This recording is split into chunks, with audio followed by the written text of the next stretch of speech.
Listener discretion is advised. Hello and welcome to Scary Time, the podcast that helps you find new, emerging, and undiscovered scary and paranormal podcasts. I'm Greg, the host and curator of Scary Time. Today's episode is from Jim Harold's Campfire. Jim Harold's Campfire is creepy true stories of paranormal phenomenon of all types. If you like today's episode, make sure to check out the episode description for links to subscribe. All right, let's get this show started. Begin. And when this thing stood up, it looked like, if you've seen the Harry Potter movies, when Remus is going through his transformation into the werewolf. Yeah. That's what this thing looked like. That's Benny from Washington. Did he encounter a Skinwalker? Maybe multiple times? You'll find out on this edition of Campfire.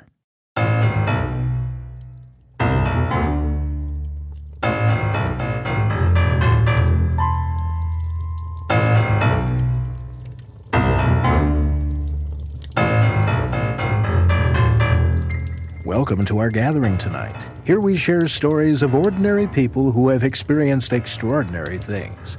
Sit back, relax, and warm yourself by Jim Harold's Campfire. Welcome to the Campfire. I am Jim Harold, and so glad to be with you once again, albeit with a little bit of a cold, and the tests say that's all that it is, thank goodness. So welcome, and I know some of you are very upset that Halloween is over, but I have good news. It's always Halloween here at the Spooky Studio. So sit back. Everybody else has kind of gone on to Christmas already, probably. But we are still here doling out the spooky stories 52 weeks a year. And we've got some great ones. Make sure to tune in at the end of the show. We have some special spooky shout outs and other information for you.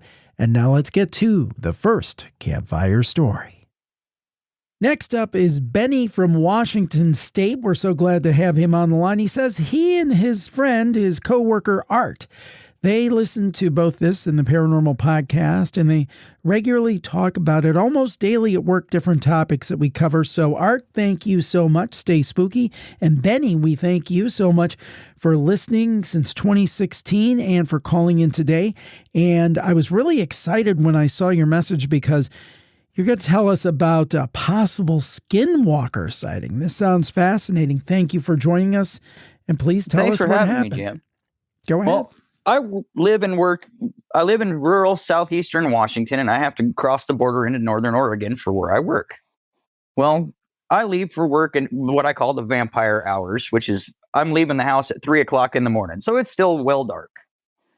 I like to take the back windy roads because I ride a motorcycle. Well, growing up here, I've seen every manner of critter that you can have running around the countryside. You know, we've got deer, elk, cougar, bear, etc. Right. On my way to work, driving through this stretch of the back windy roads, I see a dead deer laying up a couple hundred yards in the road. Didn't think too much of it. As soon as I got closer, I noticed there was something over the top of the deer eating on it. Oh. Couldn't tell what it was. I got a little bit closer to it, about 70 feet, give or take, and it stood up on two legs. And when this thing stood up, it looked like, if you've seen the Harry Potter movies, when Remus is going through his transformation into the werewolf. Yeah. That's what this thing looked like. Whoa. Gray, patchy skin, patchy fur. It was huge. Thing stood up and walked across the road on two legs, got to the other side of the road, dropped back down on all four, and took off across the cornfield. Wow. I stopped my motorcycle, shook my head. I was like, did I see something? And not only that, I have seen this thing 4 separate times since then, including yesterday morning. And the funniest part about it, there was this officer driving in front of me that it ran right in front of his cruiser, and he pulled off and turned the spotlight on it. I wonder what the report on that one had to be. Yeah. Wow. So you've seen this thing 4 or 5 times? Yes. Wow. And it's always the same quarter mile to half mile stretch of road. And it's on a windy back road between Walla Walla, Washington and Milton Freewater, Oregon. Wow. Somebody needs to get on that. Some cryptozoologist out there needs to get out there and do an investigation. So, Benny, can you explain to us exactly what it looks like as best you can tell from your sightings? The best thing, the only way I could really describe it, it'd be kind of like between what you would picture a werewolf to be and like a zombie, because it's real gangly and gray looking, but yet has fur and muscle to it, if that makes any sense. I mean, it's really a strange, it was weird looking. I mean, I had never seen anything like that the first time I saw it. And I was like, man, did I see something here? Am I just weird, or what's going on here? No, and then as I've seen it several times since then, I was like, man, there's something with this. And so I started looking into different cryptids around, and the closest thing that comes to it would be a skinwalker. And now there are several different tribes around, and this area was even known for when Chief Joseph really led the Nez Perce through here to go down to Wallowa. Wow. So, I mean, anything is possible, but man, this thing is something different. And did it seem like, it sounds like it's equally adept, whether it's on all fours or it's standing up? Oh yeah, there was no skip in its beat when it went from 2 legs back down to all 4 and took off across that cornfield. Do you feel that it's, do you think that it's one thing to eat a dead animal, because lots of animals do that. That's very common. But do you think that it was threatening in any way, or was it always trying to get away from humans? I didn't feel threatened by it, even on my motorcycle, but I was just more curious as to what it really was, to be honest. But it didn't seem to pay me any mind whatsoever. I mean, it just went right about its business and boop, boop, gone. Have you heard any other reports in the area? There's been reports of several different mysterious things sighted, including UFOs as recently as August and September of this year. And it's been all over even the news here. And for those of us not familiar, I assume this is a highly, highly forested area, a lot of wilderness, right? Not very forested, but it is a very rural, more farm country than anything else in where I'm at. Okay. I mean, about an hour's drive and you're in the woods. Okay. Interesting. And what time? And now, and you said it, and I forgot.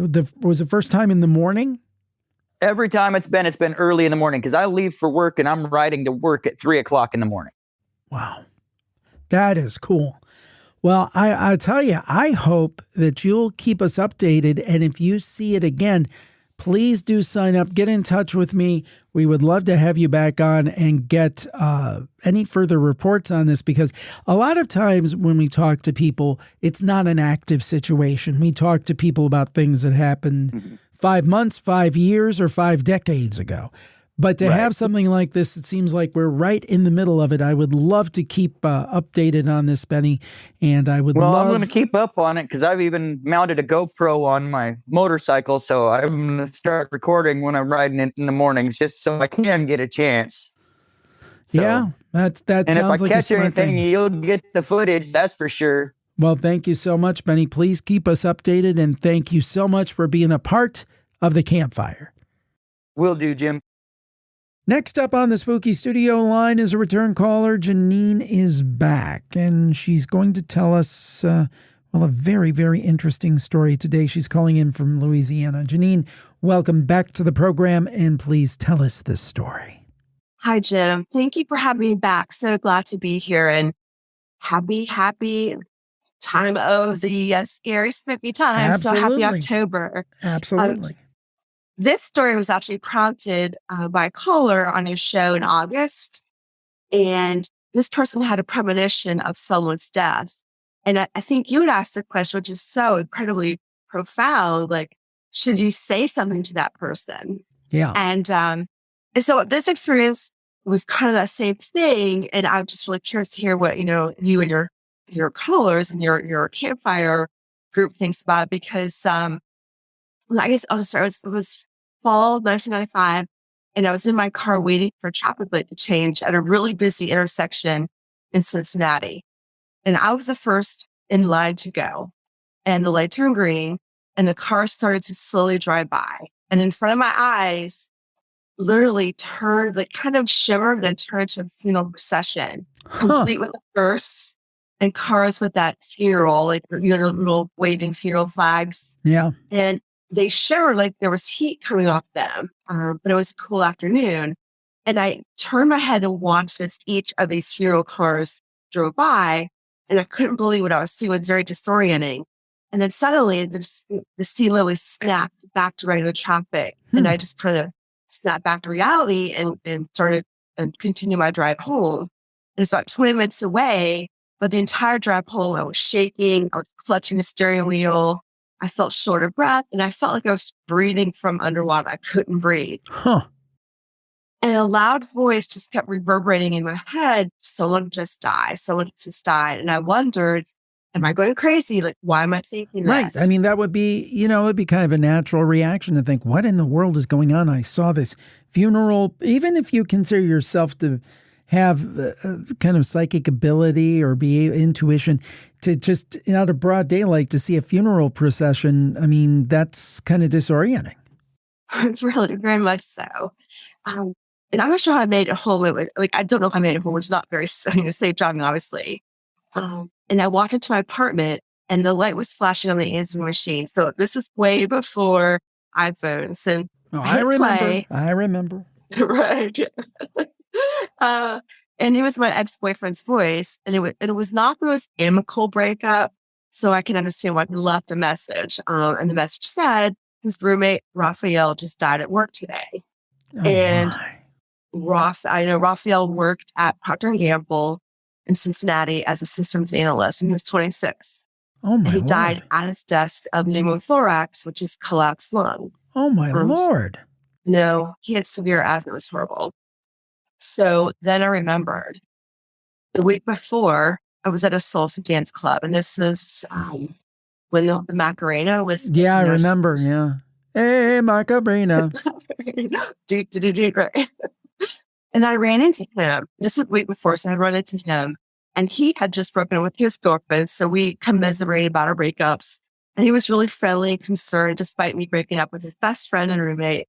While I was talking to him, a gray cloud surrounded him. And the cloud was a little atmospherically smoky, but the cloud surrounded him. And he wasn't smoking due to his asthma. Then a loud voice yelled in my head. Again, that voice just yelled in my head as I was talking to him. I am going to die soon. Oh, and my it Lord. drowned out what I was saying. And I thought I was going crazy. And again, I felt so disoriented. I looked at Raphael, and he seemed to shimmer in front of me like the funeral cars did. And I couldn't quite focus on the surroundings. And even the crowd started to shimmer. The light, I couldn't really see them. And my head started to hurt. I felt so anxious. And then I excused myself to goodbye, left the club and went home. And I just literally took a bath and went to bed. And so that was that memory of that, just that instance of hearing that. And then the week later, he did pass. And he was quite a leader in the Latino community in Cincinnati. And as of right now, there is a scholarship honoring him through the University of Cincinnati. So he was quite an incredible young man to be taken away so quickly. So. Wow. And I mean, how did you feel about that? I mean, I guess that had to be tough because you kind of thought, I think people would tend to say, oh, I wish I would have been able to warn him or something like that. Did anything like that? I mean, I don't think you should have felt that way, but I could see some people feeling that way. Did you have that at all? I think it was more like, I was told this information, but it was his, I guess his destiny to be fulfilled. For some reason, I was shown this or told this. I don't know if it was someone telling me about it to prepare myself for it or to be ready for it. But and going back to like, I don't really think it's our place to say that to somebody, but for some reason, some of us, just like your caller, given information, maybe from like, an entity or spirit. It's hard to say where this is coming from. But the fact that it's so clear and like concise. And so, but then again, it's like, just carrying that around, that I've carried this around my whole life, just having that information about him, the week before he passed. Yeah. And there's nothing that you could have done. I think that I really do believe that, we kind of have a time. I believe that it's like, there's a time There's a time that it's supposed to happen for us. And that's why we see all these people who, pass unexpectedly or spared unexpectedly. I think we do have a time, and it's just such a tough thing because on one hand, you think about, for example, like when there's some tragedy, why people, for example, if there's a plane crash, why certain people at the last minute change their plans. And that's like, oh, wow, you were saved. But then you got to think about all the people that died on the plane. And you think, well, Right. why weren't they saved? And I just think it comes down to sometimes there is a time for us all. And I guess it was his time. But thank you for sharing that. That is a very, very powerful story. And I know you have another interesting one for us. I look forward to speaking with you about that one soon as well. Thank you, Jim, so much. I really appreciate being a part of the Campfire. Jim Harold's Campfire is brought to you by Rocket Money. Do you know how much your subscriptions really cost? Most Americans think they spend around $80 a month on subscriptions when the actual total is closer to over $200 each and every month. That's right. You could be wasting hundreds of dollars each month on subscriptions you don't even know about. So I think there's an app that you should know about and that I recommend. It's called Rocket Money, formerly known as Truebill.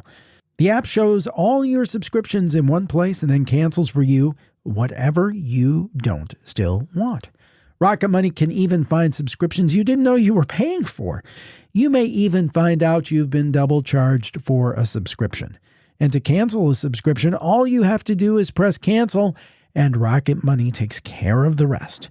So, get rid of those useless subscriptions with Rocket Money right now. Go to rocketmoney.com/campfire. Seriously, it could save you hundreds per year. That's rocketmoney.com/campfire.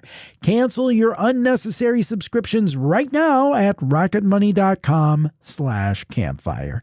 And we thank Rocket Money for their support of Jim Harold's Campfire. You're listening to Jim Harold's Campfire. Catherine is on the spooky studio line from the great state of Maine. She found out about us from Astonishing Legends, so check them out. And she's been listening for several years. And she recently went to her childhood home, and it sounds like it brought back a flood of memories of spookiness. Catherine, welcome to the show, and tell us what happened. Okay, so when I was a little kid, I lived in Eastern Maine, in pretty much the end of the world, a very, very rural place. And my house was extremely haunted. Let's see, the water faucets turned on by themselves.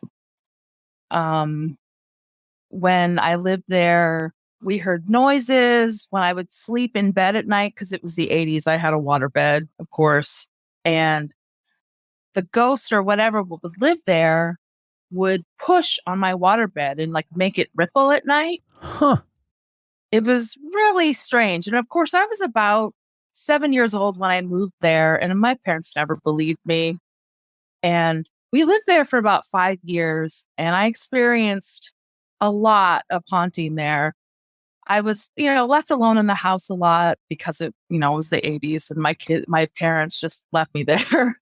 And we would use Ouija boards when I was a kid, and they would, we'd like leave them in the room by themselves, and the planchettes would flip over by themselves, and we'd come back in and check on them. Huh. And it was crazy. I mean, all this stuff, it sounds like, something you'd see in a movie, but it really happened. And I saw my first apparition there ever when I was laying in the bathtub, looking out into the hallway. The lights were on in the hallway, and I always had the bathroom door open because I was scared to death of the hallway. Mm-hmm. And as I was laying there, I saw a man walk down the hallway. Like I saw him like just as like a traditional ghost, like silvery, shadowy form. Oh my goodness. That had to be terrifying, because my first thought would be, that's not a ghost, that's a person. Yeah. Yeah, it was crazy. And I sat there and watched him walk down the hallway past the door. And I was like, this isn't real. This is not real. I've been watching too much Unsolved Mysteries and I'm going crazy, you know? And I was like, this isn't real. And then it turned around and it walked back down the hallway and I saw it again. And I just jumped out of the tub, wrapped myself up in a towel, and just ran to my mom. Was like, Mom, I saw a ghost, and she comforted me and was like, it's okay. It's okay. So we lived there for a while. And when I was about 12 years old, we moved away. And I hadn't been back to that house since. And I always wondered, was it real? Was I just a silly kid? What was haunting that house? I always had so many questions and I could never get back into that house because it was a state owned house and they had like shut it down and you just couldn't get back into it. Mm-hmm. But recently I was able to get into it with a friend and we were just kind of walking around and exploring it. And I was just so overwhelmed and excited with this opportunity to get in there. And I'm a very psychic person when it comes to spirits and ghosts. And when I walked in there, I could just feel that it was still haunted. And said to myself, I was like, oh, crap. Yeah, here we go again. Yeah. I'm like, okay, Kat, you are not crazy. You're not crazy. And I remember standing at the top of the hallway and looking down at my old childhood bedroom and psychically asking, are you still here? And I just got this huge rush of like, oh, yes, I'm still here, and I just felt this immense dark energy just like come at me. And we explored the house and I saved my bedroom for the last room because that was always the room that the most things would happen to me. And, we went into my room and nothing really physically happened while we were there. It was mostly like psychic energy that I was feeling. And, when we were coming out of the house, I was filming my way out of the house and I just kept feeling this immense pressure of like, it's time to leave. You have to leave. Get out. Time to go. And I remember swinging my camera into one of the rooms as I was leaving. And I started to feel like, we need to leave or something is going to happen. And then I hear this like crackling sound in the closet. And I was like, okay, now it's time to go. Because it was, completely silent there. Right. And it was just little crackling sound, just something so insignificant. But it was enough to make me go, okay, because a lot of physical things would happen in that house. Like the ghosts would bang on the bed, it would move stuff, and I just started to feel like all kinds of pressure. And we eventually got outside of the house and were walking around. And when we were outside and looking at it, it was like, I could just feel how angry the house was that we had gone into it. Because I really feel like if a house is haunted and it's been sitting for a really long time, like whatever is inside of it is just able to possess like the space so much that it just fills it up. And like we just disturbed it so much. And it was really angry at us because, we walked around the side and I was kind of looking at my bedroom window from a view of my neighbor's driveway. And I could feel like the ghost or whatever it was inside of there, just like almost pressing itself against the window and like watching us. Oh my. And it was terrifying. Like at the moment, it wasn't scary because I was just so excited that I had gotten that opportunity to go back and finally figure this out. But I could feel that ghost, and I could feel it watching us, and I could feel its immense anger of just like, how dare you disturb me? I can't believe that you came in here. Go away, just leave.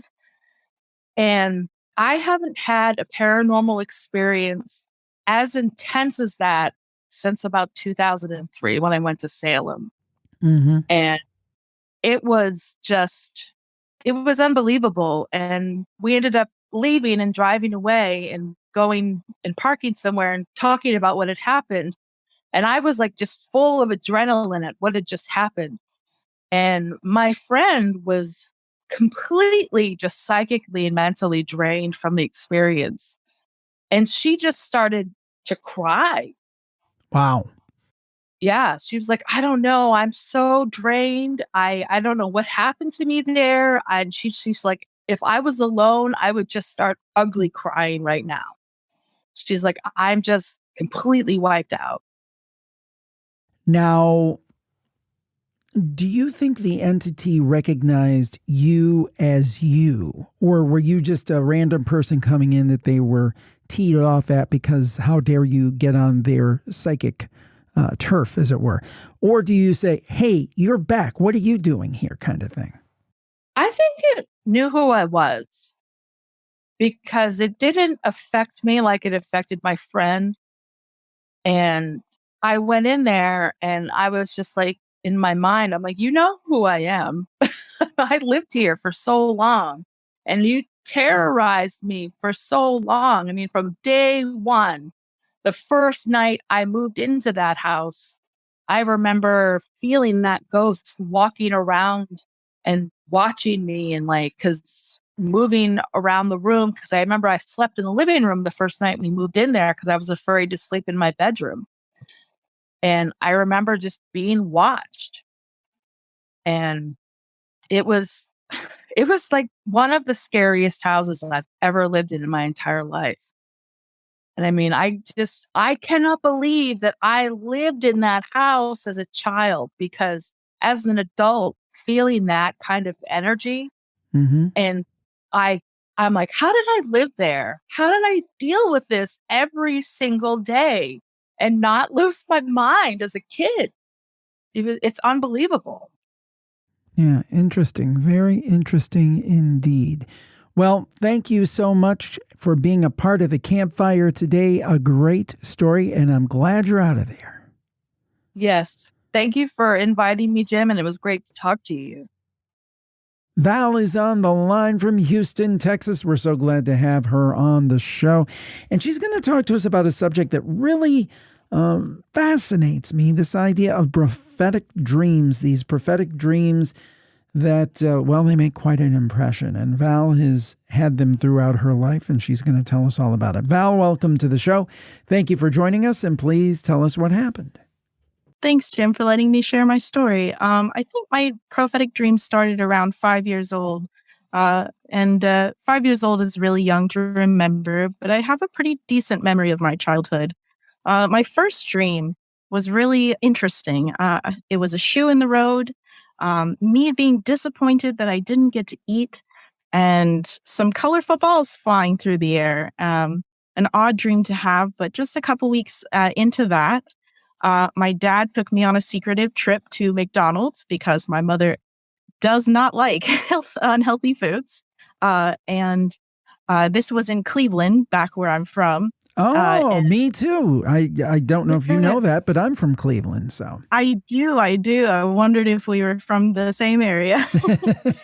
But go ahead. But an F3 tornado actually touched down near the McDonald's that we were in, and we all ended up having to hide in the bathroom. And I didn't get to finish my meal because the roof of the McDonald's was blown off. Whoa. And my shoes actually were blown off as well. So you can imagine my mother's anger when I came home missing a shoe. But as we drove home, there were the McDonald's play pit balls all scattered miles down the road.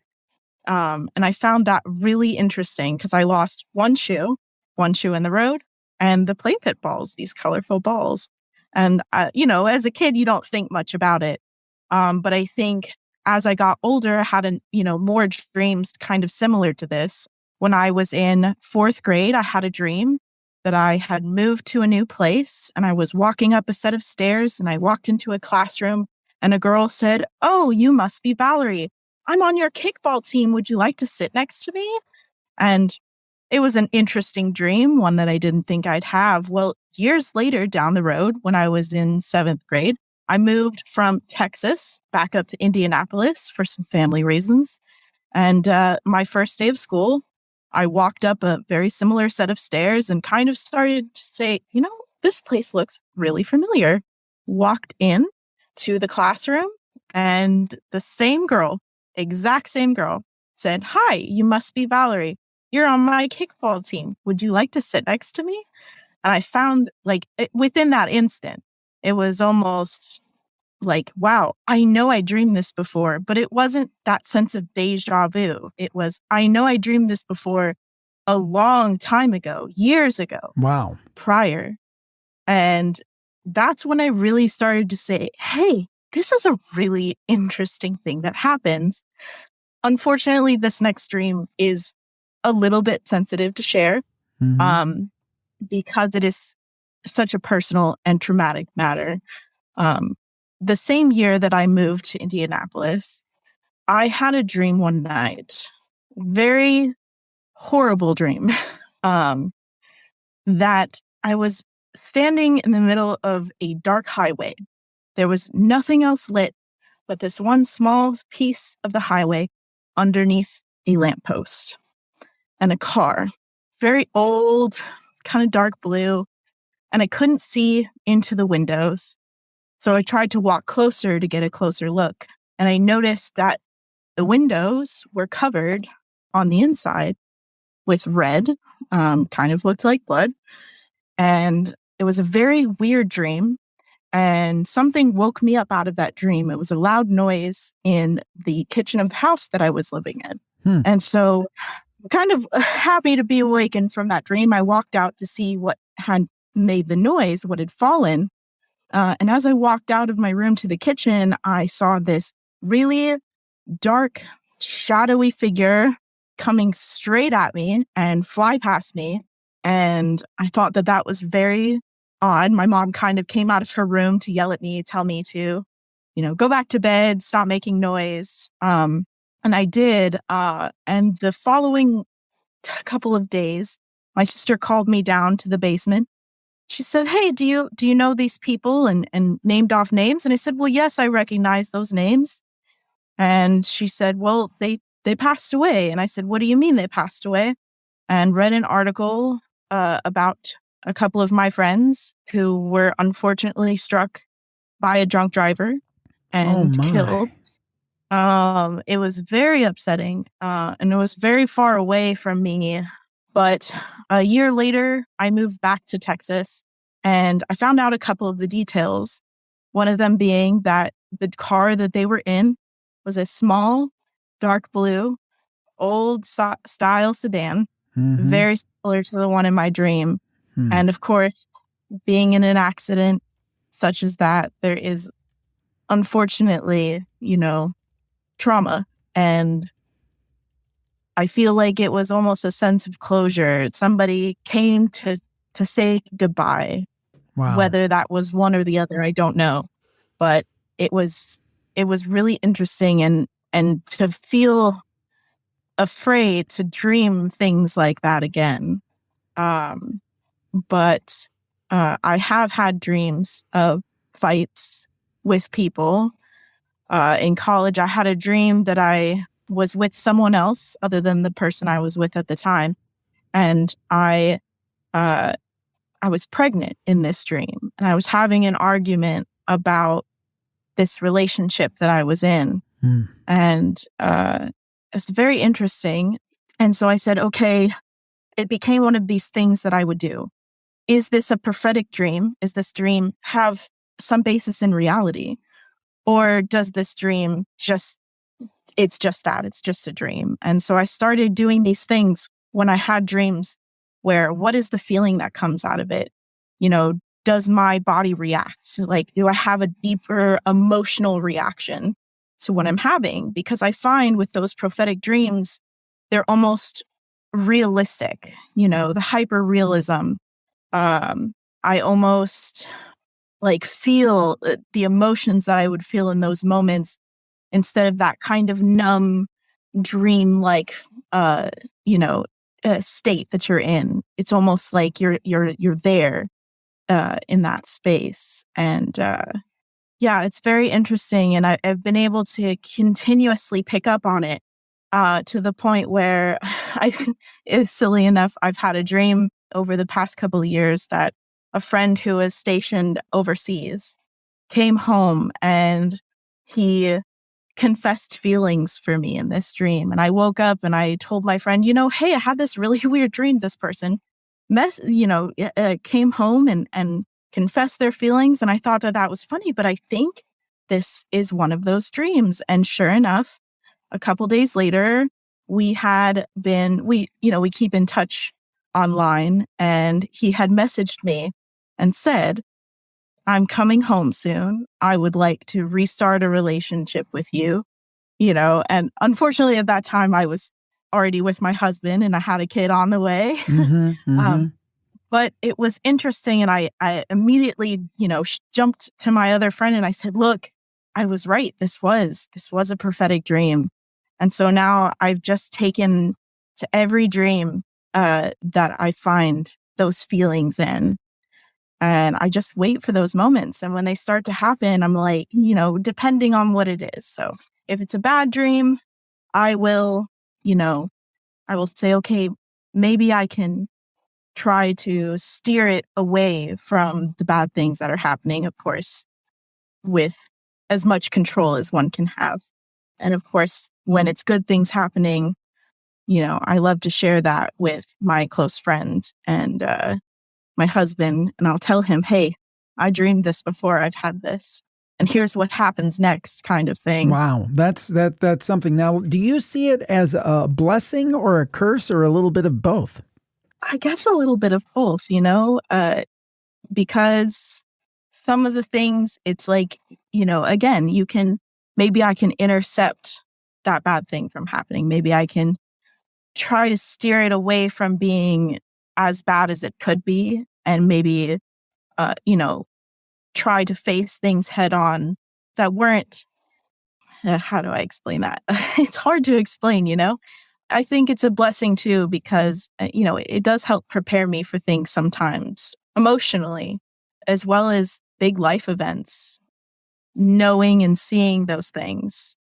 So it's just hard. It's hard to say whether it's one or the other, because sometimes it's just the little dreams with little things that come to fruition. And sometimes it's big things, big life-changing events, the death of friends, the beginning of a relationship, a baby, and those are pretty big life events. And all of those things are definitely pivot points in my life for growing into the person that I was, changing course on maybe a bad path I was going down. With my pregnancy, my daughter helped save me from myself. I was headed down a very dark path in college of self-destruction and not really caring for myself. And with her, she was like a very bright light in a dark room. And she led me into getting away from the people that didn't care for me and coming home and being reconnected with those people that loved me and finding, my self-worth again and having something to live for. With the death of my friends, it was kind of the same thing. I was in a really dark place. And when I moved back here to be close to my old friends again, it was like coming back into something and growing, maturing into this person that I am today. Well, I'm glad that things have worked out for you, Val, and certainly these dreams are a part of your story, very compelling part, and we thank you for sharing it tonight on the Campfire. Thank you so much for having me, Jim.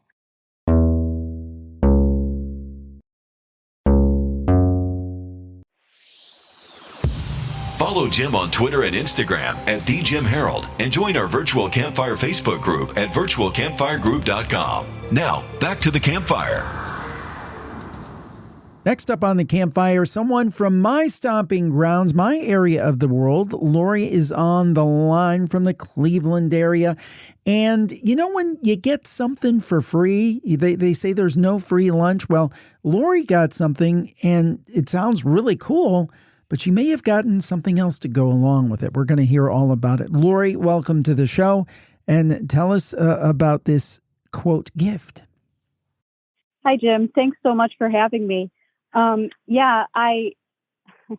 kind of a funny story. I never thought this would happen, but I started a cleaning company about 15 years ago. And, you know, I have two boys and I thought, boy, I would love if they would have a piano. And I had this customer who had a piano and she said she was going to sell it. And I said, well, how much? And she said $500. And I said, well, my kids are really young. You know, I don't really need it. I'm going to keep looking. So months go by and she comes back to me about 6 months later and she says, you know, I've had 3 people that were supposed to buy this piano. And for one reason or another, they backed out, or one of them, the last one, actually picked up the piano, had a piano company come, dismantle the piano and take it away, only to bring it back and say they didn't want it anymore. Huh. Yeah, very strange. So she said, you know what, if you want it, you can have it for free. And I was like, oh, great. That's awesome. But I couldn't really remember exactly what it looked like. So I said, you know, do you have a picture or something you can, you know, send me so I can show my husband, make sure it's, you know, fits our style. So she sent me the picture and I thought, oh yeah, it looks good. So I had it delivered. Everything was fine. And about 6 months after having it, I'm in the kitchen, just, you know, nobody's home except me and the cat. And I hear a single key play on the piano. Oh boy. And I'm like, yeah, but you know, I didn't think anything of it. I was like, oh, you know, the cat must have jumped off the piano. But I was like, it's kind of weird that he only hit one key, but whatever. So a little while later, I don't know, a month or two, that same key gets pressed again. It's again, me and the cat home alone. And I thought, oh, that's really weird. But I guess the cat could hit the same exact key and only hit one key jumping down. Maybe that's possible. I don't know. Mm-hmm.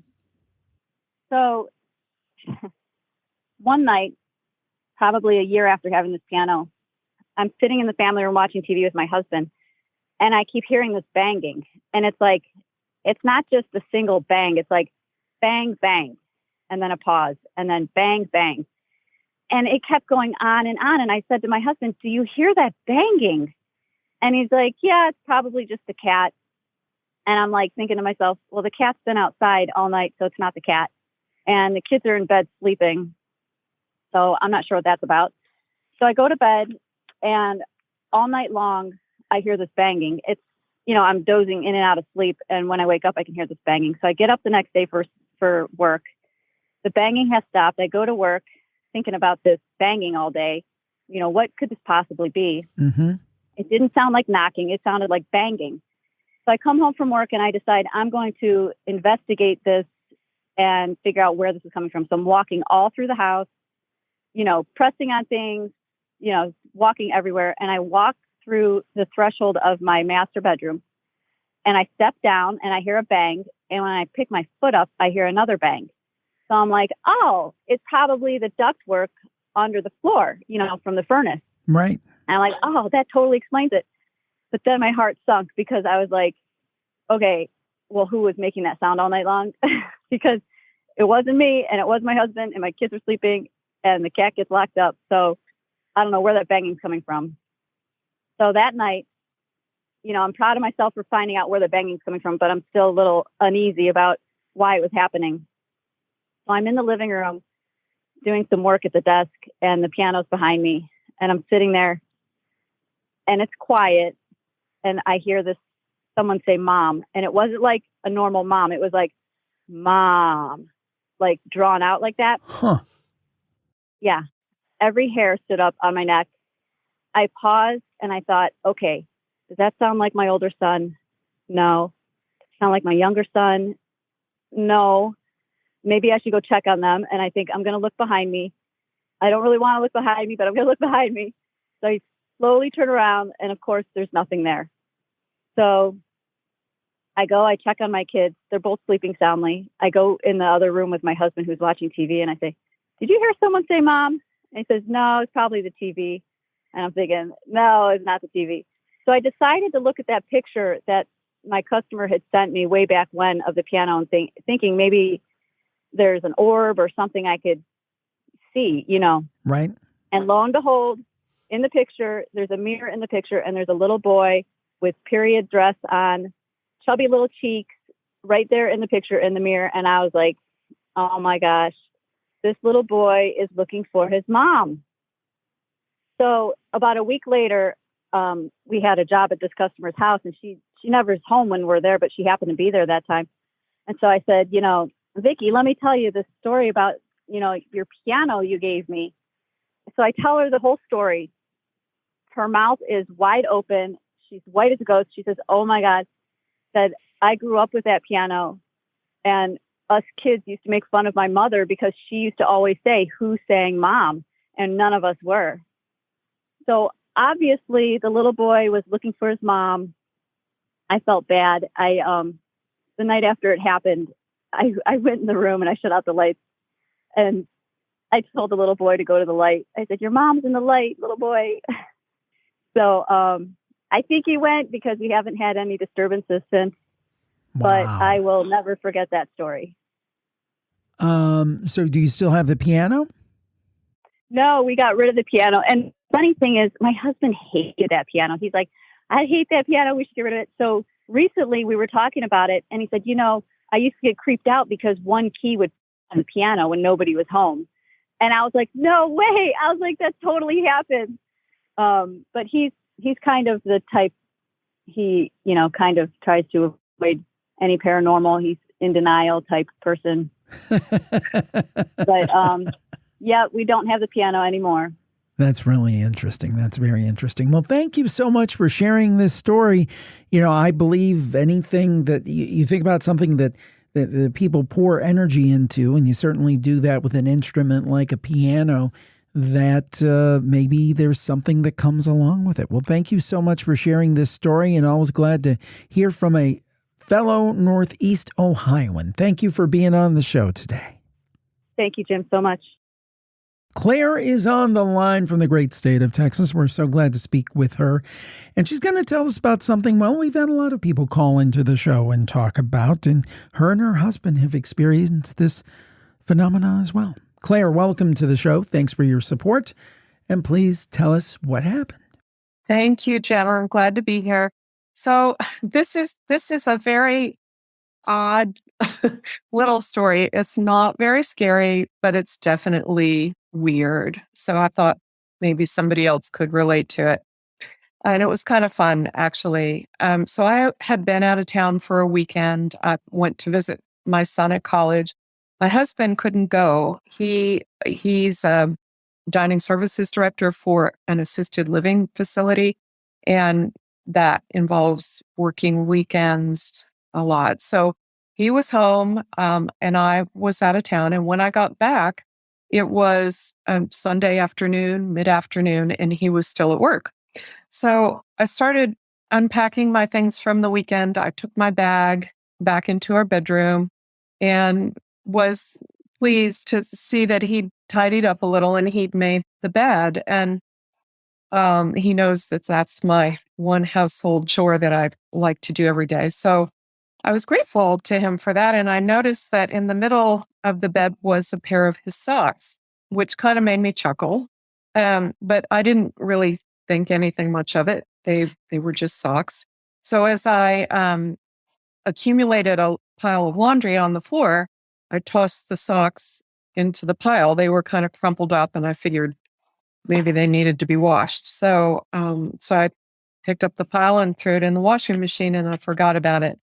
So later that night, I changed into my pajamas, and we were going to watch TV. And I was wearing this pair of white pants, and I kind of put them on top of the laundry basket and then hurried into the living room to watch TV. And at that point, my husband said, "Hey, you want to hear this ghost story?" And so I kind of thought he was teasing me because he knows I like ghost stories.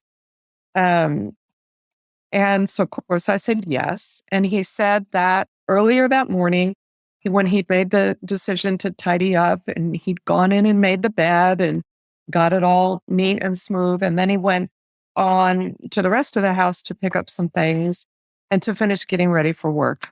So he said maybe, 15, 20 minutes later, he went back into the bedroom to get something before he left. And that's when he saw the pair of socks on the bed. So it kind of discombobulated him a little bit. I think he hadn't put the socks there and there's nobody else in our house. It was just him.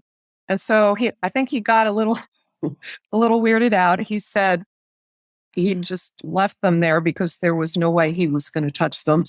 And he left the room. And so I said, oh, that's funny. I saw those socks. I threw them in the washing machine. And that made me remember about the load of wash. And so I went to get it out of the dryer. And while we watched TV, I folded it. But when I got done folding, there was only one sock.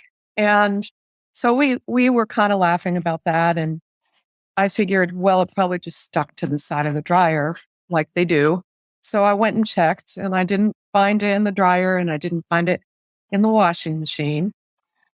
So I don't know, socks are weird. Again, I wasn't thinking too much about it until a while later when we went back to get ready for bed, and there, sitting right on top of the laundry basket, on top of that white pair of pants, was the other sock. So we didn't know what to make of it, really. It was kind of weird. It wasn't very scary. I mean, they're just socks. But that, it was just a little tiny mystery. And I kind of tend to regard those things, they don't happen to me very often, but I sort of try to see them as a friendly little greeting from some non-physical place.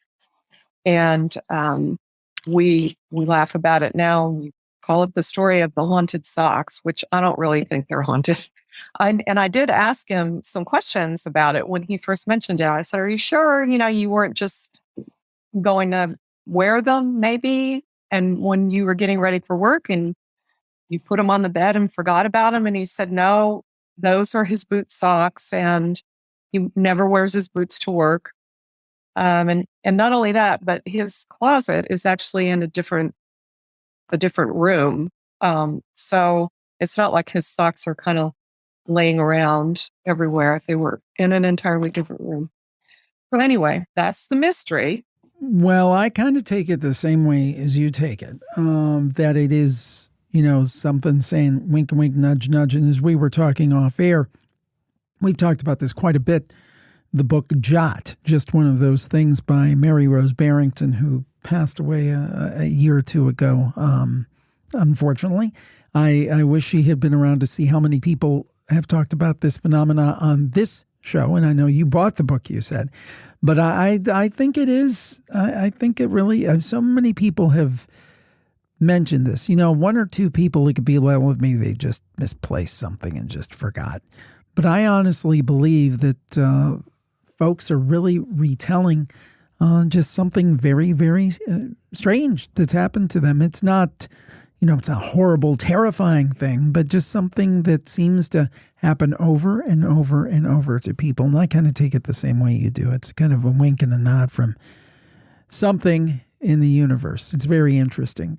Yeah. And when I think about it, there's a lot of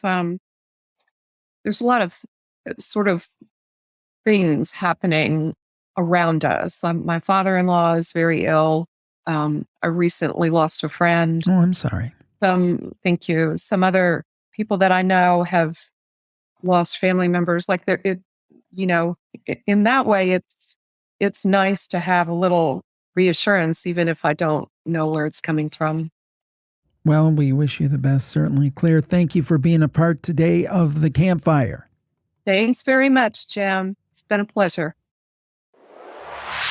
You're listening to Jim Harold's Campfire.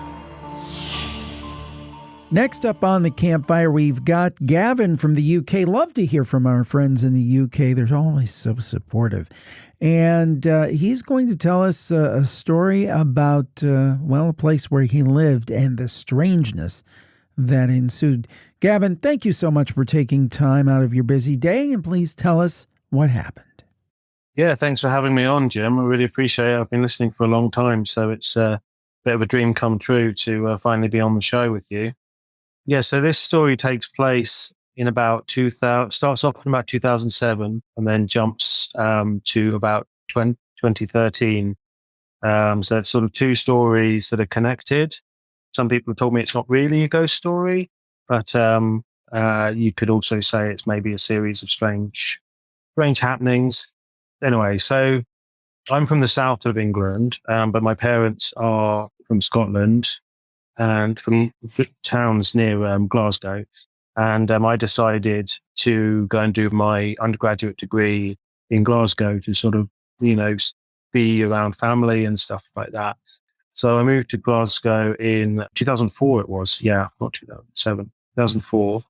And first place I moved into also happened to be the first place I lived outside of my home.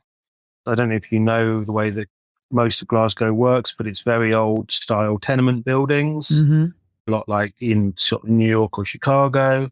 And they'll be about 4 levels high. We call them flats, not apartments. And each flat would have about 4 or 5 rooms in them. So I moved into this place. It wasn't actually for students. So it wasn't student housing. It was various sort of young people, doing various kind of careers and things like that, all kind of hodgepodge together completely randomly.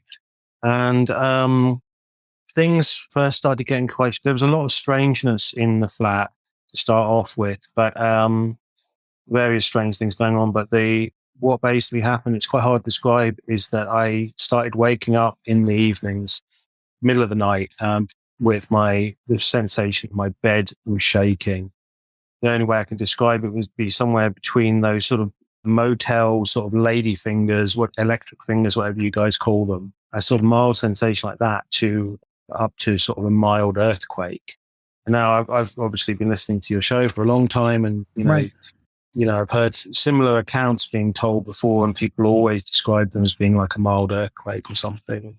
It's such a strange sensation. It's really difficult to describe. You know what it isn't, but you don't know exactly what it is. And I mean, I've been interested in the paranormal, particularly ghosts, ever since I was old enough to watch Ghostbusters on video. So about, from the age of about 4 or 5, just absolutely obsessed with it. But I've also been absolutely terrified of ghosts the whole time as well. So a kind of weird combination of fascination and terror. And if anybody told me that I was, moving into a haunted house, I'd just be straight out the door. And, I wouldn't even step foot in there. I wouldn't even, be able to sleep the night. So anyway, but the strange thing was, because at that time, it wasn't a sensation that I remotely associated with the paranormal or ghosts or anything. So I'd wake up, and because I was a student, I was drinking a lot as well, going out a lot. Sure. And I'd, wake up in the middle of the night with this extremely strange sensation.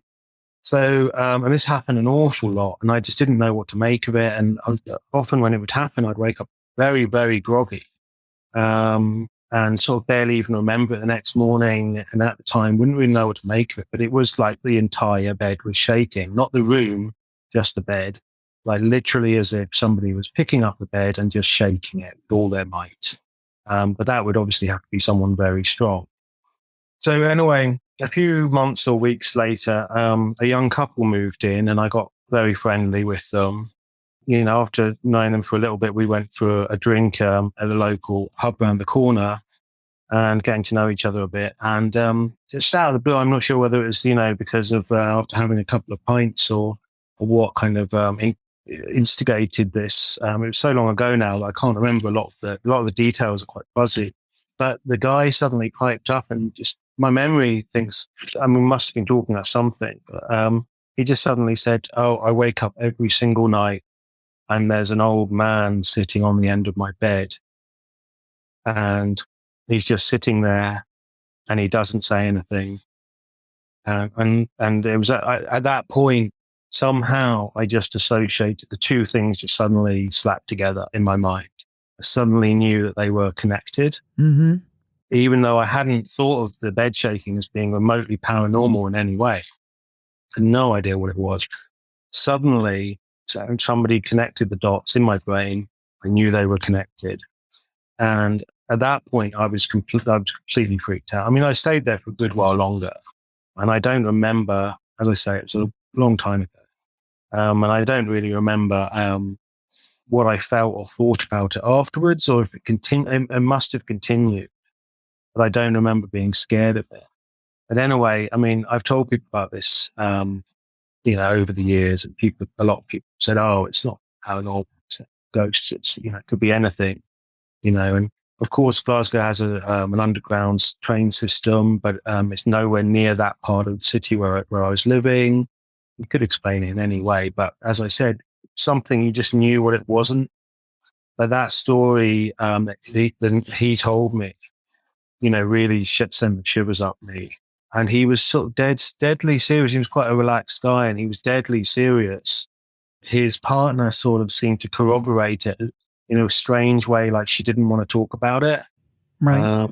She said she hadn't seen it, but there was something between the two of them, as if she either believed him or she had seen it as well, but she didn't want to have anything to do with it.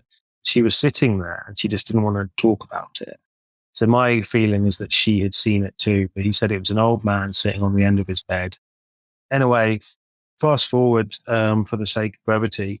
Many years later, I was living in London. I'd moved in with a friend of mine after a month of desperately looking for somewhere to live. Moved in with a friend of mine in the south of London to this very old, quite typically spooky Victorian house. And the landlord lived in the flat underneath.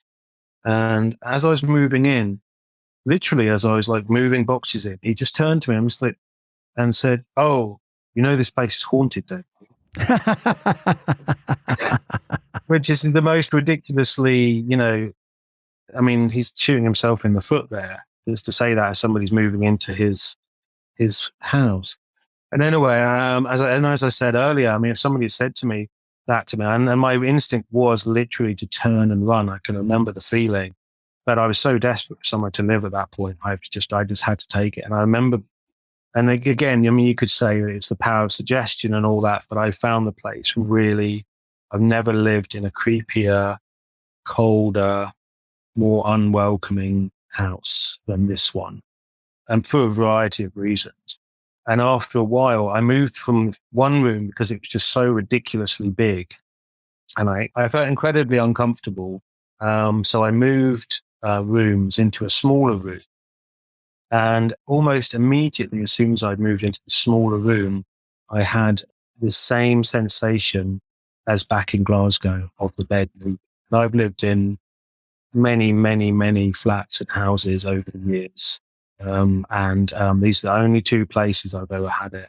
And I had the same sensation exactly the second it started. Still remember lying there in bed and it starting, going, "Oh, this is just like Glasgow." Just knowing that it was, connected to that in some way or another. And it happened multiple times in that house. And I heard a few stories about things in that house. So as I said, it could be the power of suggestion. I don't know. But when it's happening to you, I mean, I also remember that I was wide awake. I mean, unlike in Glasgow, I'd wake up with it happening and I'd be all groggy and I wasn't sure what was happening exactly. But in London, I remember being completely wide awake and it just happened. And it happened. And there'd been no logical explanation for why it was happening. So I just feel like the London story sort of validates the Glasgow story. Yes. So that's it, really. And you seem like a very level-headed person. You don't seem like someone given to flights of fancy. Would you agree with that? Well, my wife wouldn't say so. I think I do think about these things a lot. I think about what it is, how it could work, all sorts of things. how it relates to history and things like that, and difficult circumstances like people being murdered and things. And I think about it a lot and the supernatural a lot. But I think I like to think I'm a skeptic who believes, if that makes any sense. That one makes perfect sense. Gavin, thank you so much for joining us today on the Campfire. Well, thank you for having me, Jim. Lee is on the Campfire all the way from South Africa, and I've got to tell you, it really means a lot to me when anybody calls in.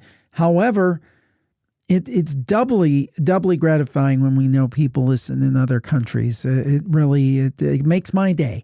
And Lee is going to share with us a story about some things that have been happening or have happened to his mom, and we're so glad to have him on the shows.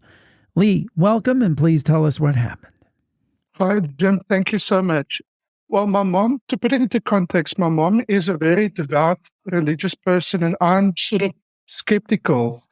My mom told me a couple of times, since she's lived in the house she's living in now, she saw an image of my dad standing in the doorway to a bedroom, as clear as I can see anything.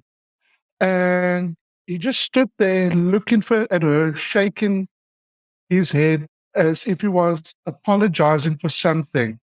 And I first thought, Mom, I don't know what meds you're on, but are you sure it's not an hallucination? Right. And she said, no, it's not that at all. She's a very grounded person. She doesn't buy into any sort of weirdness. And she just saw my dad standing there. She wasn't fearful. She wasn't worried about what does this mean. But then a few days later, after she saw my dad, a cousin of hers passed away, some far, like a cousin, I don't know how many times removed. And that was the first instance. Then the second instance happened when the lady that used to own the house with her late husband, she was a really despicable person. And they used the second open bedroom as an office. And then about 2, 3 a.m. in the morning, my mom got woken up by someone typing on a keyboard, as loud as you would hear anybody typing next to you in an office. Sure. And then she heard people taking paper out of a print, like almost out of a printer, looking at it and then crumpling it up, throwing it away. And this happened over a couple of nights until my mom is a very light sleeper, get upset with this ghost or spirit or whatever it was, and said, I've had enough of you. This is not your house anymore. Your wife has gone to wherever she's gone to. Leave me alone. I'm sick and tired of it. And then that was the last of that. But then another spirit came in, who's the late mother of a friend of hers. They've known each other for 47 years. And then this lady actually spoke to her as clearly as I'm talking to you. And then this lady said, her daughter's name is Mona. She says, I'm so sorry for what she's doing to you, how she's treating you. It's not right. And she was gone. And I kept on talking to my mom, are you sure it's not the medication you're on? And she says, no. She went to the doctor. She had herself tested because she's a heart patient, so she has to go for regular testing. Sure. And the doctor said, no, there's no way that this medication, specific medication you're on, will cause any sort of hallucinations. And my mom is always a very, very lucid, down-to-earth person. And I also find it weird because, as I said, my mom is a very devout religious person. And normally things like this she doesn't buy into it. But it's happened so often now, and people that she's known passed on after she's encountered these entities or whatever they are, not worrying her, but it's piqued her curiosity a bit. So this is something that's relatively recent after your dad passed, so she never had any history of seeing visions of people who have passed before? This is relatively new? No, this is relatively new within the last couple of months. And my dad passed away about, this year it was 6 years that he passed away. And now all of a sudden, he turned up. She's been hearing these noises, and people that she's known has turned up. No reason why now all of a sudden.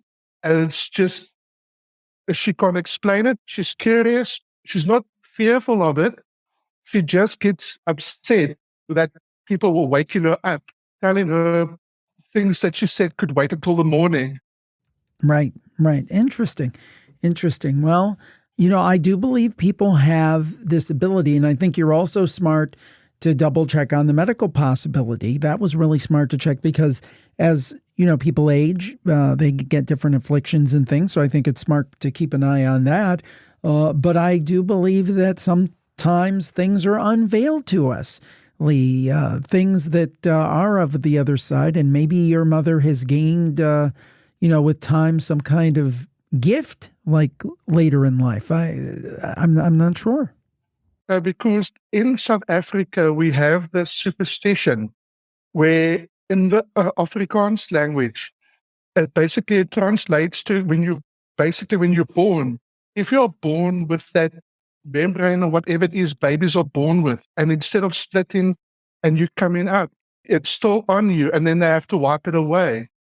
So now they basically believe if you're born with that, I'm not sure what it's called, that you will have the ability to encounter or feel or see something with the spirit world. There's that superstition.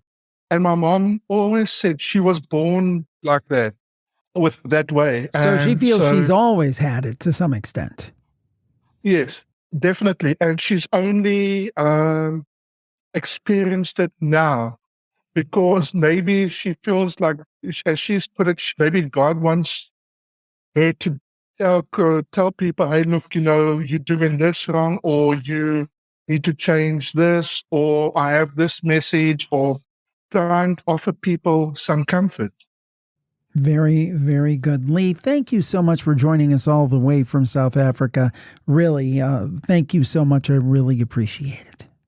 Anytime. It was really an honor for me. Thank you so much. Well, next up on the show is Catherine from Salt Lake City, and it's kind of cool because her and her sisters, Trish and Em, are listeners. So a spooky shout out and stay spooky to Trish and Em. And today, Catherine is going to tell us a story or stories from her niece. Her niece was a little shy and didn't want to call in, but Catherine wanted to share these great stories, and I can't wait to hear them. Catherine, welcome to the show. Thank you for joining us, and please tell us what happened.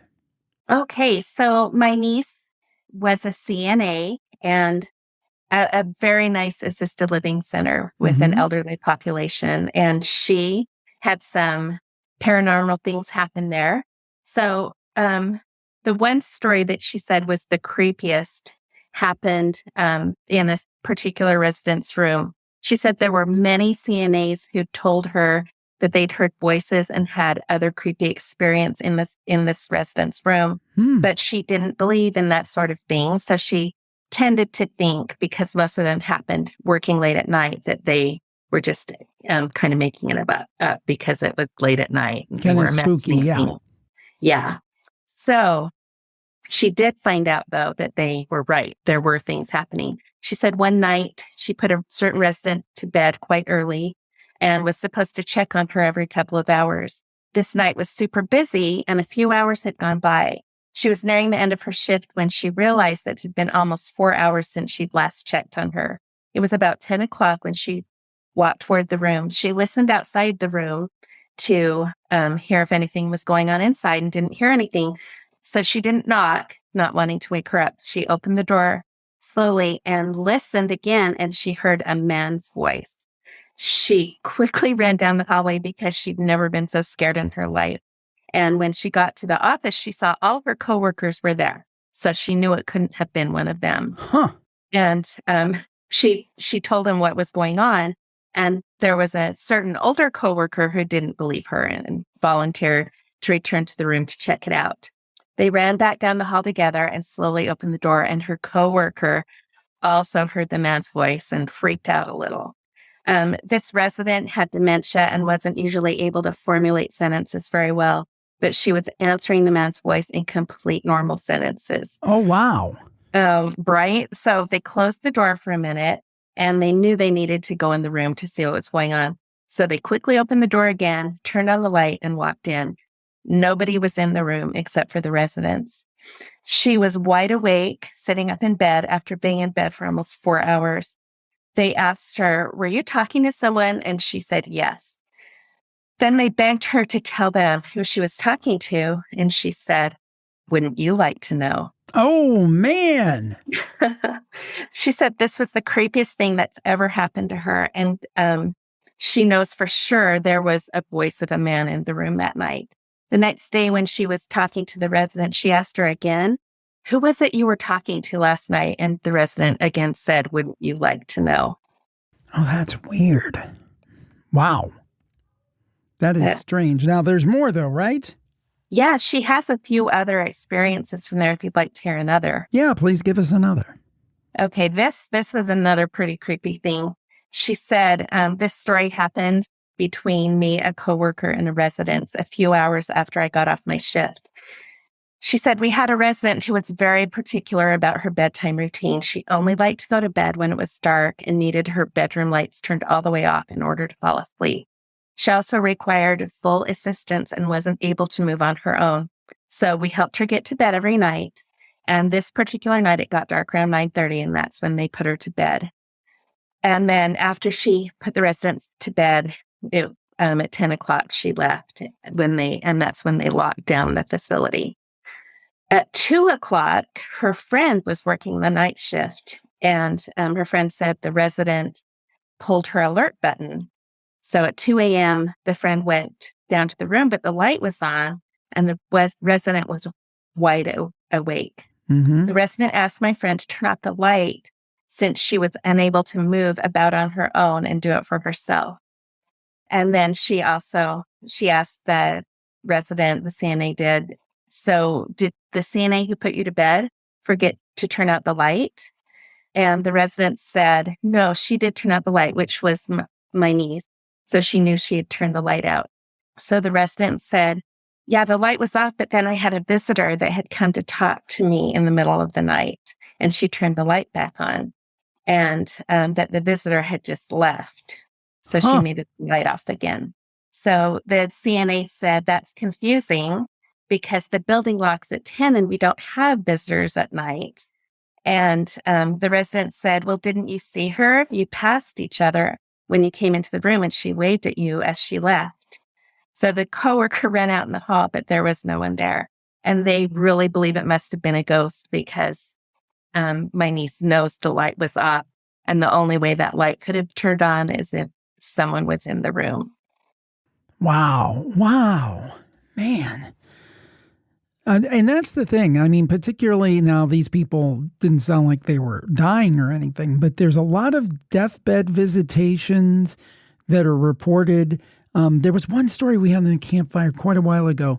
It was, I may not get this 100% correct, but this is the gist of it. The gist was this family member went to see an elderly family member. I think it may have been a grandparent. I'm not sure. He kept going on, and they thought that he was going to be fine. He was coming home in a couple days. He was in for a minor procedure, and he kept going on about this person who visited him, who was like an angel, and he just kept going on and on about, which I think was not like him. And they couldn't figure out who he was talking about, like it was a nurse or something, but he just couldn't figure out what he was talking about. So a day or two later, the granddaughter goes to visit him, I think on a day they thought he was going to be discharged. And again, I'm remembering this off the top of my head, so I may not have the details 100% correct. And they go to his room and the bed's empty. And she goes to a nurse, and somehow it worked out. He had passed and she didn't know about it. And he had just passed a day or two after there was a visitor, this strange, beautiful woman, this angel type figure, who visited him and was talking to him at great length. So, I mean, I really believe that older people, it kind of reminds me of kids, you know, when you're closer to the veil on that side, I think you see more things. And I think maybe when you're closer on the other end, you may see more things as well. I really believe that too. My grandma, as she was nearing the end of her life, she would say, well, I feel like it's not too far out because I'm not seeing anyone yet. She said, in our family, for sure, people come to visit right before your life ends. Mm-hmm. So I feel like this kind of supports that. My niece had so many experiences that were similar to this in that care center, probably because it's kind of in the middle, that between life and death. Yeah. Did you have one about a towel dispenser? Yes. Would you like to hear that one? Yes, please tell us that one. Okay. So she said one day there was a resident in the lobby. So some of the residents needed full care and some could get around on their own. And she was very uncomfortable and kind of yelling in the lobby. So in trying to help her, they brought her into the CNA office to help make her feel better. So they got her calmed down and they were talking to her for about 15 minutes. But the whole time they were talking, she kept looking behind them. They tried to ignore that and kept talking to her in a calm way. And she said, suddenly she pointed behind us and said, "What's that?" The office was very small and there was nobody behind them. While they kept talking, she continued looking and pointing near us to the back corner of the room where there was an motion activated paper towel dispenser. And she just kept looking back there. And then all of a sudden she pointed back to that back corner again and said, "Who is he?" And just as she said that, a paper towel came out of the dispenser. There was nobody close to the paper towel dispenser. At this point, they were a little freaked out. So they continued to talk to her and she kept looking behind them. And then she scanned the whole room. And when she got back to that back corner, another paper towel dispenser came out. Interesting. Catherine, thanks to you, thanks to Trish and Em, and thank your niece for sharing this story or these stories on the Campfire tonight. Okay, thanks for having me. We've done it again. We have completed another successful journey on the Campfire. Keep your hands inside the vehicle until we come into a full stop, please. And thank you for joining us. Important business before we go, a spooky shout out. This one's belated. The request came in after we had recorded last week's show and edited it. So, better late than never. Elle wrote and said, "Hello, Jim. My mom, Sophie, is a massive fan of your podcast. It's her birthday on the 29th. And I thought that it would be so wonderful for her to get a spooky shout out. She listens to your podcast all the time. Elle, I am glad to do that. Sophie, thank you so much for listening. Happy belated birthday and a big stay spooky to you." And if you want to get your own personalized video greeting for birthdays, anniversaries, whatever it might be for friends or loved ones, family, whatever, go over to cameo.com/thejimharold. That's cameo.com/thejimharold. We thank you so much. We will talk to you next time. Have a great week, everybody. Stay safe, stay spooky, and I'm going to go have some chicken noodle soup. Talk soon. Bye-bye. You've been listening to Jim Harold's Campfire. Tune in again next time for more stories of ordinary people who have experienced extraordinary things.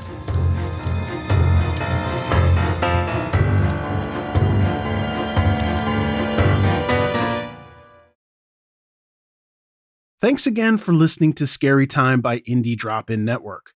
If you would like to nominate a scary or paranormal podcast to be featured, just send me a tweet at Indie Drop-In. I'd also love to hear if one of our featured podcasts is now your favorite show. Indie Drop-In survives off ad revenue and listener donations. If you would like to contribute, please consider buying me a coffee. You can go to buymeacoffee.com/Indie Drop-In. If you look at the very bottom of the episode description, you will see a link to make it easy. Indie Drop-In also has many other shows you might like. Just go to indiedropin.com. See you next week.